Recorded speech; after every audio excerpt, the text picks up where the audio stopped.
Well, Sir John Kirwan, when we came to Murrayfield, we thought that the All Blacks would have a challenge in front of them, but not like we got here tonight. This Scottish team, they threw everything at this All Black side, and in some ways maybe a little bit lucky not to be that team to get that first win.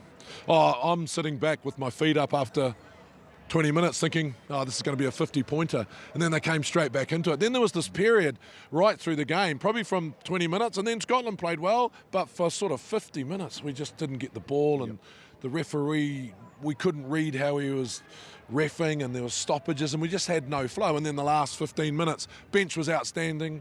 TJ Perenara, we probably always knew that TJ brings something different when he comes on as halfback. I often talk about, you know, our halfbacks, they're extra loose forwards, but he came on today and he was outstanding. I'm so happy for him because he hasn't been in the side, come back from Japan, did all those things, but today he went, hey, don't forget me, don't forget me. Well, he clearly hasn't been forgotten because he's come out of the All Blacks 15 into this squad. You know, Brad Weber was the player who went back, who played very well last weekend. But overall, if you're Ian Foster, was this a really good game for learning about individuals, about where they're at right now, and understanding the big occasion, and collectively as a group getting some consistency in their performance? Well, you could see the smiles on all the coaches' faces when they came out.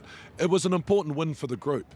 You know, I think this group is now building. It's been a really interesting year for everybody, right? And now you're starting to get guys that are being picked today, and they're putting themselves into contention.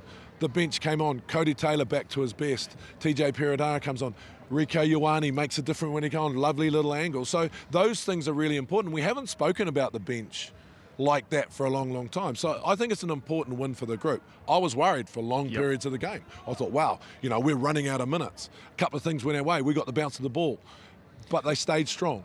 They stayed at what they wanted to do. They didn't lose their focus. I thought, once again, Sam White, like as captain, started putting a bit more pressure on the ref, asking him harder questions, and those things make the difference. Discipline key, though, for this All Black team going forward. They go to Twickenham next week against England. A number of players will come back into contention. Whether or not it's Geordie Barrett at 15 or 12, I suspect he'll go back to the midfield. But this next 6 days is pretty critical for the All Blacks in terms of the context of their season, right? For 2022, JK, they need a strong performance to go into this summer, a summer of preparation for a World Cup year. If they win against England, how much have they turned this season around? When they win against England. Well, if. It's as if. Because there's no givens. We saw that tonight. You can't take anything for granted. Yeah, no, exactly. And look, and I think that there's so many things at play at the moment. There's World Cup selection. There's some guys on the fringe. You know, what is...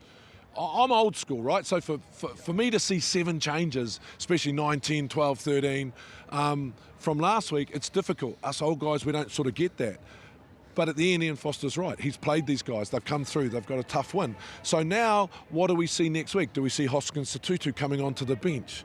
Do we see a couple of guys getting that last moment to actually put their hands up and go, I want to be part of this squad? I can't see too many in this squad that aren't actually part of this conversation, but they'll all want to go home. And we say in the All Blacks, you want to lie on the beach without a rock in the middle of your back. We do not ever want to lose at Twickenham. It'll be a hard test match, but if you can get up and win, that's been an amazing Northern tour. I couldn't say it any better than that. I'll leave it at that. Let's bring on England at Twickenham in 6 days' time.